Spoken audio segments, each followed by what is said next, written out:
วัสดีค่ะวันนี้ลมแรงมากเลยค่ะนี่เนาะต้นอ้อยพังแล้วค่ะอวสานต้นอ้อยค่ะลมเลยค่ะลมแรงมากสงสัยต้องแบบขุดออกแล้วล่ะค่ะ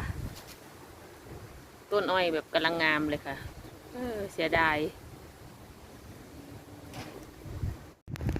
ต้นอ้อยนี่คงต้องย้ายแล้วล่ะค่ะต้องย้ายไปปลูกที่อื่นแล้วค่ะอันนี้เป็นต้นอ้อยที่แบบว่าเอามาเสียบไว้นะคะไม่ได้ขุดลึกค่ะมันก็เลยล้มลงไปเนาะวันนี้ลมแรงมากเลยค่ะเมื่อก่อนมันไม่ได้ลมแรงขนาดนี้ค่ะ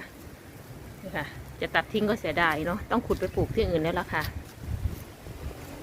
ลมแรงมากผักนี่แบบ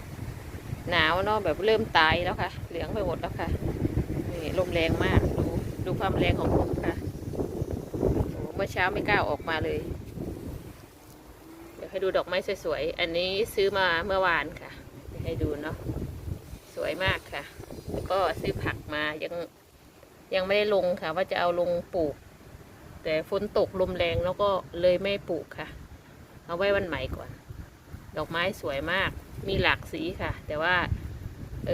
เอาสีนี้ก่อนเนาะซื้อสีนี้มาก่อนแบบออกชมพูแดงเนาะสีโอรสค่ะสวยดีอวสานต้นอ้อยค่ะ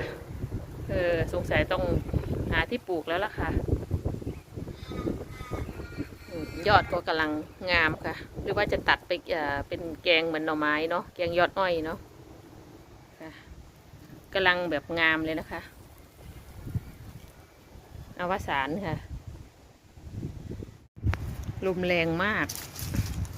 หรือว่างัดขึ้นไปอย่างนี้ก็น่าจะได้ค่ะงัดขึ้นมาเนาะแล้วหาอะไรมาค้ำไว้จะขุดก็เสียดายอยู่ค่ะเอาไงดีโอ้หรือว่าหาอะไรมาค้ำไว้ดีกว่ามั้งอ้อยกำลังงามค่ะถ้าจะขุดไปก็กลัวมันเหี่ยวนี่เอาค้ำมาตรงต้นมะขามก่อนค่ะน่าจะได้อยู่เนาะสาก็พาชมนะคะ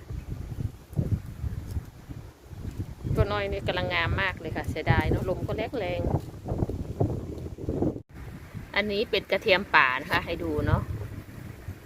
ที่เอามาจากบ้านน้องเขาเนาะน้องคนไทยนะคะนี่ค่ะแบบงามมากเลยค่ะกินไม่ทันค่ะ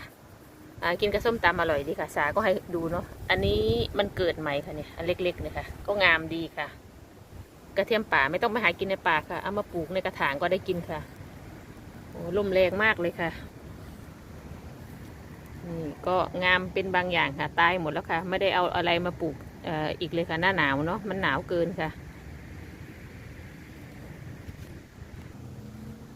มุมนี้นะคะก็เป็นว่านหางจระเข้เนาะแบบว่า